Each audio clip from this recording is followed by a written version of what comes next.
Déjà le dernier épisode de notre saison Ruth, la grande histoire de Dieu. C'est un peu comme refermer un roman qui nous a accompagnés pendant quelques jours ou des semaines, mais en mieux quand même. On veut tellement connaître la fin, mais une fois arrivé à la fin, on est quand même déçu parce que c'est déjà fini. Mais aujourd'hui, nous avons encore beaucoup de choses passionnantes à découvrir, des éléments qui peuvent encore nourrir notre méditation, notre prière pendant ces prochains temps et qui sont aussi d'une grande actualité. Et rien ne nous empêche de revenir au livre de Ruth quand nous le souhaitons.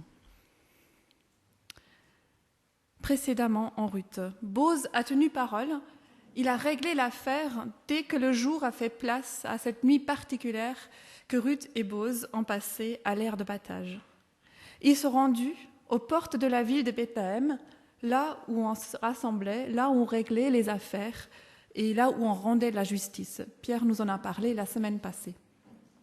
En présence de témoins donc, il a confronté le proche parent plus proche que lui à ses responsabilités. Il y a un champ à racheter, veux-tu le racheter ? Oui. Ok, tu peux le faire, mais en même temps, il faut que tu épouses Ruth la Moabite. Boz fait preuve de créativité juridique en associant le devoir du Goël, donc venir en aide à un membre de la famille qui est dans une situation de précarité, au Lévira, qui est cette loi qui disait que si un homme meurt sans enfant, son frère devait épouser sa belle-sœur pour lui assurer une descendance. Boz a passé trop de temps en compagnie de Ruth, son audace l'a contaminé. Le proche parent juridiquement plus proche n'est pas intéressé. Je ne veux pas exercer mon droit de rachat de peur de ruiner mes propres biens. Il n'est pas question que les enfants de cette étrangère-là héritent des parties du champ. Tout va bien pour nos amis. Boz n'a pas perdu son âme sœur. Prendre soin d'elle, c'est tout ce qu'il voulait. Il n'y a plus d'obstacles. Boz peut enfin épouser Ruth. Et Claude va lire pour nous l'épilogue du livre de Ruth.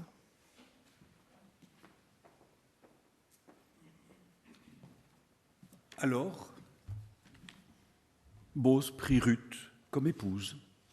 Elle devint sa femme. Il s'unit à elle et le Seigneur lui donna d'être enceinte et elle donna naissance à un fils. Les femmes de Bethléem dirent à Noémie : « Mais béni est le Seigneur qui aujourd'hui ne t'a pas fait manquer d'un Goël.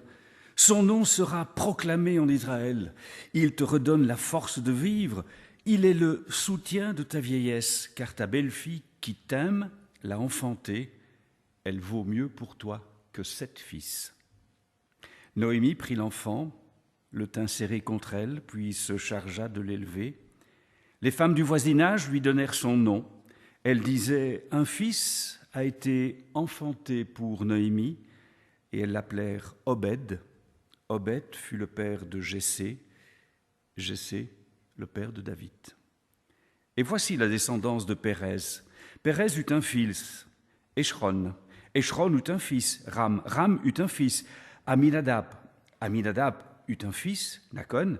Nakon eut un fils, Salma. Salma eut un fils, Boz. Boz eut un fils, Obed. Obed eut un fils, et Jessé eut un fils, David.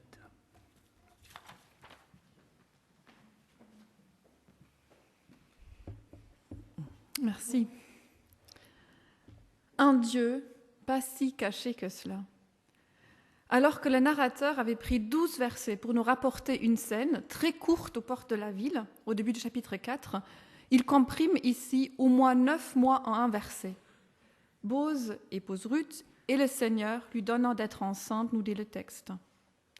Verset très important du livre de Ruth. Pour la première fois dans le récit, le narrateur relate de manière directe une intervention divine dans l'histoire racontée, nous dit un commentateur. Jusqu'ici, ce sont les personnages du récit qui parlent de Dieu et qui percevaient son action, jamais le narrateur qui sort maintenant de sa réserve. Il nous fallait attendre la toute fin du récit pour que les deux manques vécus au début de l'histoire, le manque de pain, le manque de descendance, soient comblés. Au chapitre 1, le narrateur nous avait rapporté la perception de Noémie. Noémie avait entendu dans la campagne de Moab que le Seigneur avait visité son peuple pour lui donner du pain. Maintenant, nous apprenons que le Seigneur donna à Ruth d'être enceinte. Les 2 fois, celui à qui a attribué l'action en vue de combler le manque est Dieu. Un Dieu qui donne, un Dieu généreux, qui passe par des êtres humains, ici par Boz et Ruth, pour que son don ait effectivement lieu. Un Dieu pas si caché que ça finalement.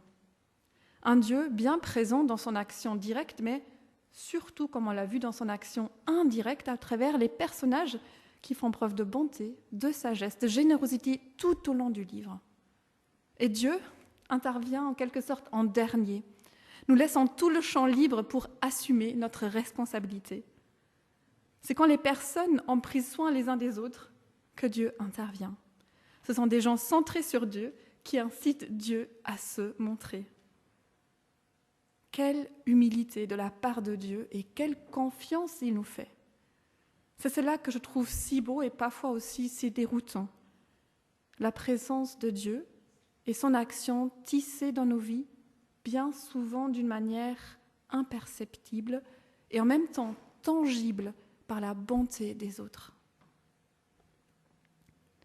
Notons aussi que Ruth est mise ici dans la lignée des mères d'Israël, Sarah et Rebecca, Rachel, dont il est dit à chaque fois explicitement que Dieu intervient pour qu'elle puisse avoir un enfant. Alors que dans les 5 premiers versets du livre, qu'Yves a aussi évoqué tout à l'heure, on a assisté à la quasi-disparition d'une famille. Ici, celle-ci prend un nouveau départ. La prière du peuple prononcée au verset 11 est exaucée. Que le Seigneur donne à la femme qui entre dans ta maison d'être comme Rachel et Léa, qui bâtirent à elles 2 la maison d'Israël. Ruth, l'étrangère, la Moabite, comparée à Rachel et Léa, ce n'est pas rien.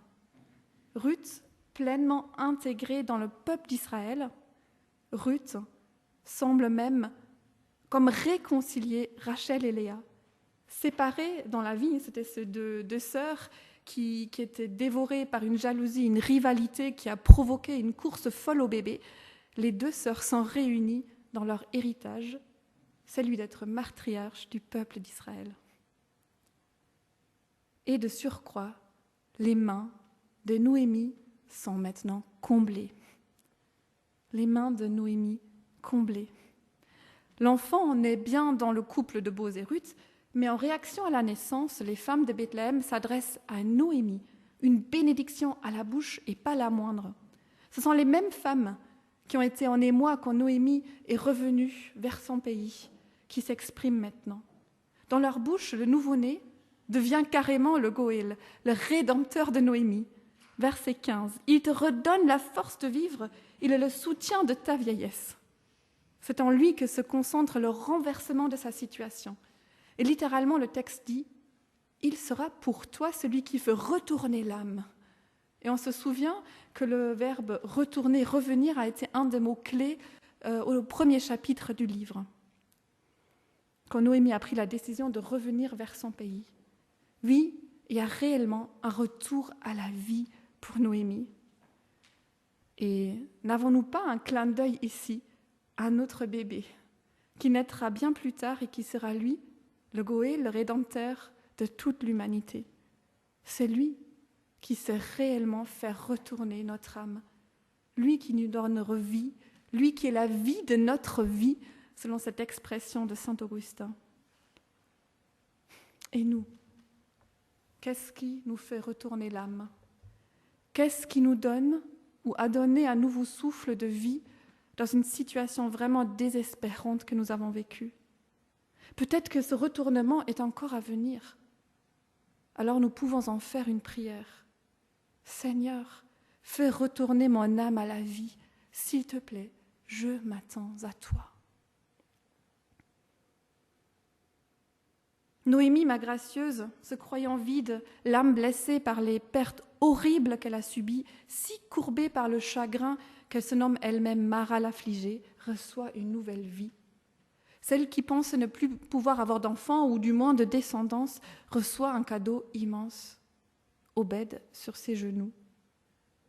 Certains commentateurs ont pensé que le geste de tenir le bébé serré contre elle, littéralement de le poser sur son sein, pourrait être un geste d'adoption. mais l'autre interprétation me semble davantage plausible, comprenant le geste de Noémie comme son accueil personnel de l'enfant et son engagement à son égard. Elle en devient la gardienne plutôt que la nourrice. Noémie prend donc en charge l'enfant qui veillera sur elle lorsqu'elle avancera dans le grand âge. Ce bébé qu'elle accueille les bras grands ouverts est la réponse de Dieu à l'accusation de Noémie de l'avoir fait revenir les mains vides. Dieu n'avait pas répondu à cela, mais maintenant, ce bébé est sa réponse. Car ta belle-fille qui t'aime, l'a enfantée, elle vaut mieux pour toi que 7 fils. Continuent les femmes. Quelle déclaration touchante. Ta belle-fille qui t'aime. La bonté, l'amour de Ruth ont été visibles aux yeux de tout le monde. Comme le remarque un commentateur, ce Ruth, l'étrangère, qui est mise en avant dans cet engendrement d'un Goël, et non pas son époux, l'Israélite, proche parent de Noémie. Oui, les femmes sont vraiment mises en avant dans ce livre de Ruth. Elle vaut mieux pour toi que 7 fils. Quelqu'un d'autre, dans l'histoire, se déroule aussi à l'époque des juges, a prononcé une phrase presque identique. Dans le premier livre de Samuel, qui suit directement le livre de Ruth dans nos Bibles, nous entrons dans une autre histoire d'infertilité qui provoque une souffrance énorme. Elkana a 2 femmes, Pénina ayant des enfants et Anne n'en ayant pas. Elkana essaye de consoler Anne en disant « Est-ce que je ne vaux pas mieux pour toi que 10 fils ?» En tout cas, lui, il avait une bonne estime de lui-même. Mais ici, les femmes n'hésitent pas à détourner l'exaltation patriarcale du fils pour dire de manière hyperbolique la valeur d'une femme, Ruth, auprès d'une autre femme, Noémie. Et je suis de nouveau impressionnée par ces femmes de la Bible qui arrivent encore et encore à renverser la perception que l'époque avait des femmes. Elle vaut mieux pour toi que 7 fils. Noémie, les mains comblées. Mais le peuple comblé lui aussi. Le narrateur n'a pas encore joué toutes ses cartes surprises. Après nous avoir emmenés dans l'intimité d'une famille, il nous faut prendre maintenant de la hauteur.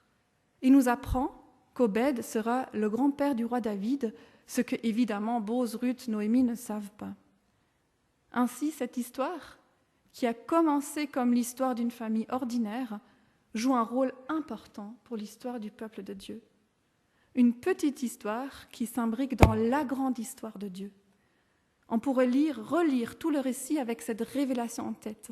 Peut-être que je veux vous inviter à le faire à la maison, relire maintenant les 4 chapitres avec cette révélation en tête.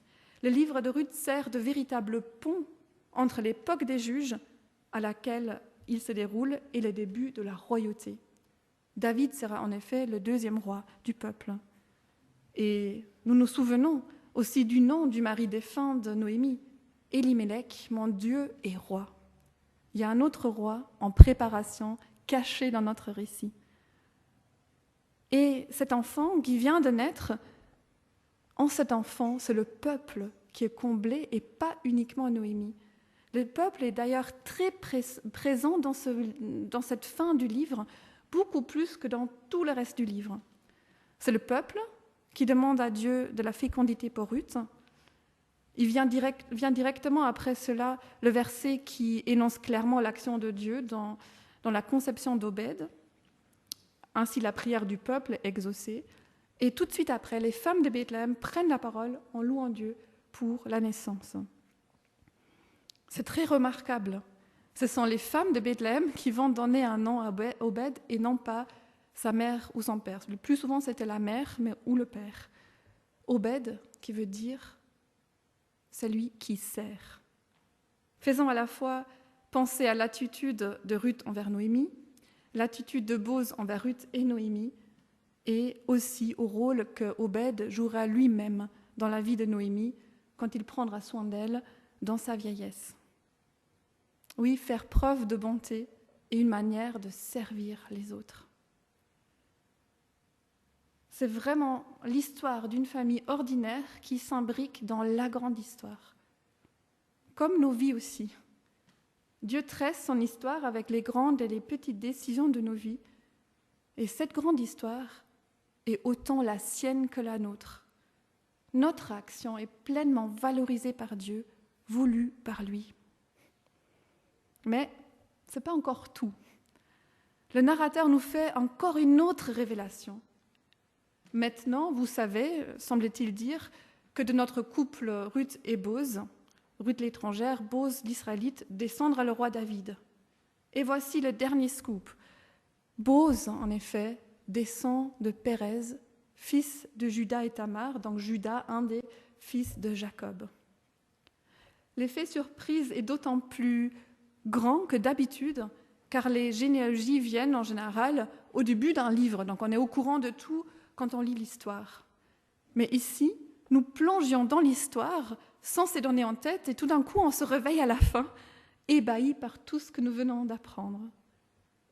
Il est vrai que les généalogies ne sont généralement pas ce qui nous attire le plus dans le texte biblique, mais elles peuvent être passionnantes. Et ici, on a des choses à apprendre. Pourquoi commencer cette généalogie par Pérez, un nom beaucoup moins connu que Judas, Jacob? Les anciens du peuple avaient mentionné déjà Pérez dans leur bénédiction dont Pierre nous a parlé dimanche passé. Pérez, donc fils de Tamar et de Juda. En effet, Pérez et Obed ont des choses en commun. Des circonstances mouvementées entourent leur naissance à tous les deux. Pérez veut dire brèche, car il s'introduit dans le lignage d'Israël grâce aux idées inventives de sa mère Tamar, qui est aussi une étrangère. Et Obed fait de même, il fait brèche, lui aussi dans la généalogie d'Israël, grâce aux qualités personnelles de Ruth la Moabite.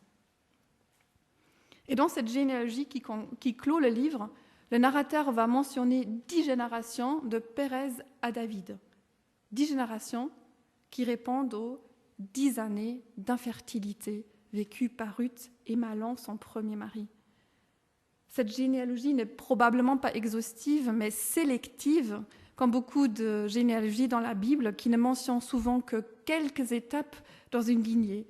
Cela est rendu possible en hébreu par le fait que le mot « fils » peut s'appliquer de manière très large à un petit-fils ou même à un descendant éloigné. Donc la personne qu'on veut faire ressortir quand on mentionne une généalogie, c'est en général la 7e personne, et ici, c'est sans surprise Boz, qui avec Ruth a joué un rôle important pour que cette histoire s'imbrique dans la grande histoire. On voit aussi que le narrateur va jouer sur les sons, comme l'hébreu aime bien le faire. 3 noms se terminent par « on ». Esron, Nakon et Salmon. On se souvient, les fils de Noémie portaient des noms aussi en « on », Malon, Kilon. Et un autre nom en « on » est présent dans notre court texte, celui de grossesse en hébreu. Donc à travers les sons, cette généalogie va nous faire revisiter encore l'ensemble du récit. Et nous allons retrouver Ruth et Tamar dans la lignée de Jésus, dans l'évangile de Matthieu, qui va d'ailleurs reprendre cette généalogie de Ruth et la prolonger de part et d'autre. Tamar et Ruth, 2 étrangères mentionnées, avec 2 étrangères dans la généalogie de Jésus, Rahab et Bathsheba. Matthieu veut clairement montrer, et ça va se confirmer tout au long de son évangile, que Jésus est venu pour tout un chacun, que son message d'espoir concerne tout le monde. Et ça va nous amener peut-être à la thématique la plus importante de tout le livre de Ruth. Quelle place pour les étrangers dans le peuple de Dieu? Noémie, les mains comblées, le peuple comblé lui aussi, et les étrangers comblés. Vraiment? Dans le livre de Ruth, les personnes qui ont manifesté en premier la bonté envers les autres, c'était 2 femmes étrangères. Noémie avait parlé explicitement de la bonté de ces belles filles envers elles. C'est leur bonté qui a été contagieuse, que c'est leur bonté qui a été un effet de boule de neige, passant d'un personnage à l'autre de ce récit. Et ça, c'est pas anodin. Je ne résiste pas à parler d'un dernier lien entre le livre de Ruth et l'histoire du peuple d'Israël. Nous avons déjà dit que l'histoire de Ruth se déroule à l'époque des juges, Mais nous n'avons pas encore parlé du moment où elle a été mise par écrit. Plusieurs spécialistes s'accordent aujourd'hui pour dire qu'elle a été écrite après l'exil, quand une partie de ceux qui ont été déportés à Babylone reviennent dans le pays d'Israël. C'est l'époque de Néhémie, d'Esdras, 2 livres, 2 personnages que nous trouvons dans l'Ancien Testament. Et à cette époque, il y a des tensions autour de la présence des étrangers qui sont là, et des questions ethniques préoccupent surtout la question des mariages mixtes entre des juifs et des femmes étrangères. On voit donc que le livre de Ruth apporte un éclairage dans ce débat-là en montrant qu'une femme moabite est l'ancêtre du roi David, qu'une femme moabite a fait le choix de s'attacher au vrai Dieu et que son choix, que sa bonté ont été approuvées par son voisinage, par le peuple et par Dieu lui-même. Et tout ceci nous concerne aujourd'hui. Cette thématique est d'une actualité criante. C'est notre humanité qui est en jeu. L'histoire de Ruth nous montre qu'il y a une place pour tout le monde dans le cœur de Dieu et que Dieu désire qu'il y ait une place pour tout le monde dans notre cœur aussi. Et il nous place devant cette responsabilité. Comment accueillons-nous l'autre, celui ou celle qui est en marge, parfois en marge ou carrément souvent en marge. Le livre de Ruth est ainsi à contre-courant des exclusivismes ethniques. Il le fait à la manière d'une histoire dont les personnages agissants parlent au désir beaucoup plus que tout concept et tout impératif.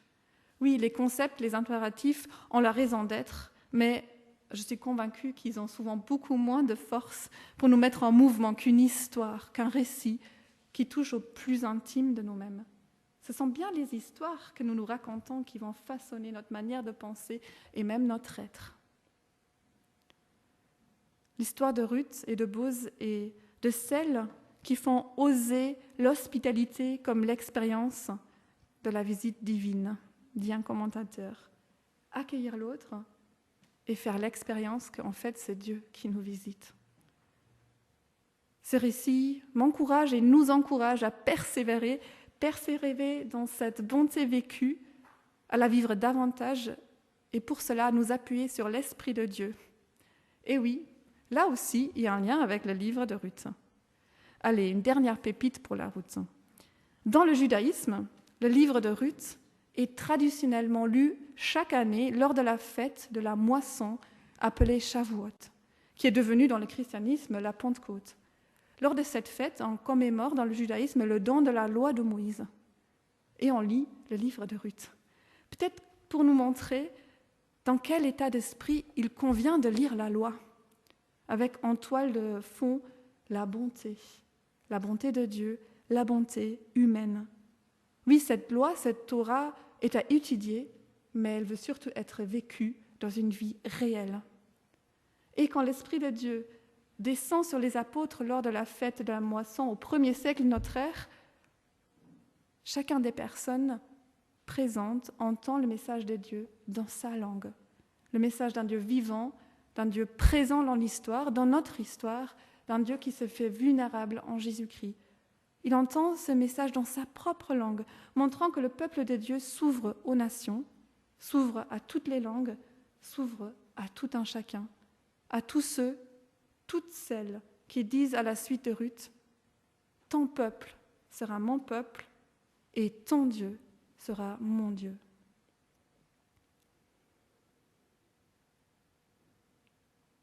Notre histoire imbriquée dans ta grande histoire est tressée du même fil. La bonté d'un bout à l'autre multicolore et la fidélité comme fileuse habile. Dans ton cœur, une place pour tout le monde, même celui différent de moi, qui me dérange parfois. Que ton esprit ouvre encore le nôtre pour que nous soyons glaneurs, glaneuses de ta grâce.